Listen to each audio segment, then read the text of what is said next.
guys, welcome to part 1 of Photoshop 101. In this tutorial we're going to look at the Photoshop workspace, talk about the interface, some basic tools, the options bar, panels, and menus. Let's get started. To open Photoshop, go down to the Windows Start button, select All Programs, and drag the scroll bar till you find Adobe Master Collection CS6. Double click to open and you'll find all the different Adobe CS programs that we have to work with. This is the one that we're going to be using mainly in this class, Adobe Photoshop CS6. There's a regular version and a 64-bit. Either one works fine. Doesn't matter which one you click on.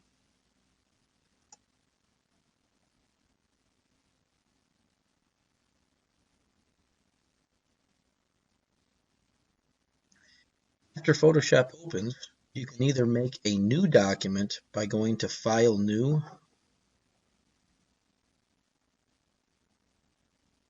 After Photoshop opens, you can either make a new document by going to File menu, New, putting in the dimensions that you want for the width, the height, and the resolution, and selecting OK. Here I'm going to cancel on this window. Or you could open a photo instead directly from a particular folder. In this case, we'll go to File, Open. I have my folder on the desktop. Your file will be located on the V drive, digital photography folder, and a folder called Photoshop 101. I'll double click to open up the desktop, and on the desktop here is the folder I'm going to go into. Double click to open, and I'm going to scroll down and find a photo. You'll be opening the same one. It's this picture right here. Guy standing in front of a lake with his back to us. And I'm going to click open. Inside of Photoshop, the photo is now open. The file name is located up at the top, and we're also looking at this at 50%. I can zoom into this with the keyboard shortcut Control Plus, once 66.7%, twice all the way up to 100%. I can hold down the space bar on my keyboard, turns to a hand that allows me to move in so that I've made this picture much larger in terms of the percentage. I'm going to go back, Control minus, 2 times, back to 50%.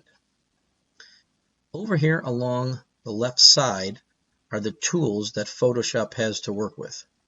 A couple of the ones that we'll talk about real briefly: the crop tool, and all the way down at the bottom to let you know that there are 2 different colors, a foreground color and a background color. The default to bring to black and white is this little icon right here, and this switches the foreground and background colors. These colors you could change yourself to get different colors by double clicking in this area and dragging inside of the color area and up and down the ramp to actually change the actual color itself. Click OK, and that blue color is now set as a foreground color. To go back to my defaults, I can simply click on this little icon, and now it takes me back to black and white.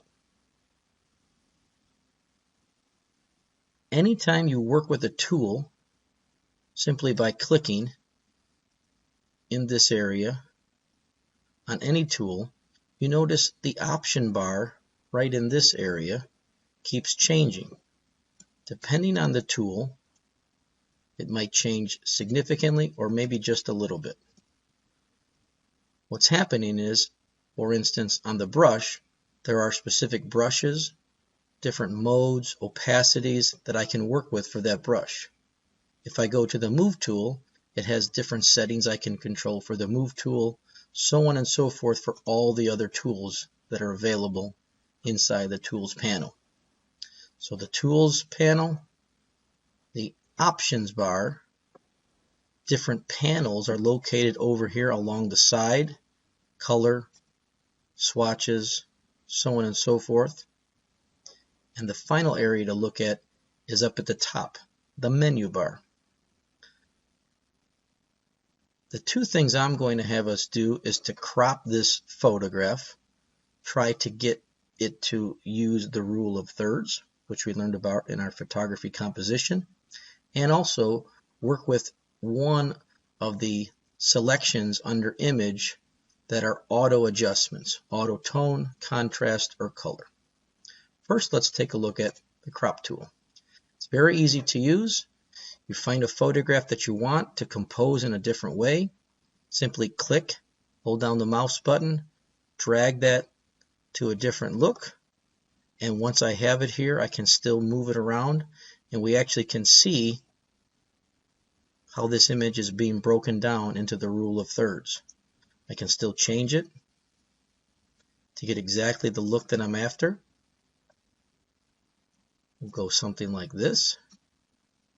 Here again, that image that I want to make the focal point is now shifted over to the right hand side, hitting one of those areas that we learned about using the rule of thirds. And I'll simply click the check mark to accept that crop. The final thing we'll do is to go under the image menu and take a look at the three choices: auto tone again, contrast, or color. Each of them will change an image with automatic settings, and in this case, this one, when I click on it, will adjust the tone of the image a little bit brighter in certain areas in the water. I'll edit, undo auto tone, image auto contrast, very close and similar to the look that we were just seeing. Undo auto contrast, and one that has a little bit more different kind of a look is auto color. In this case, it seems like some of the cast, the color cast of green, has been removed by using this auto adjustment. That's real basic on a couple of the things inside of the Photoshop program. At this point, I'm going to have you save this particular file by going to File, Save As.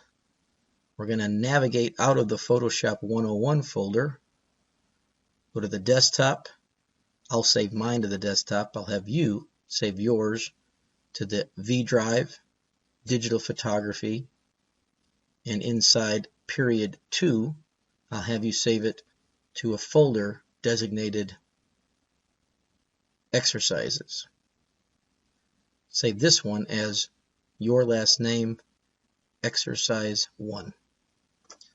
Change the name.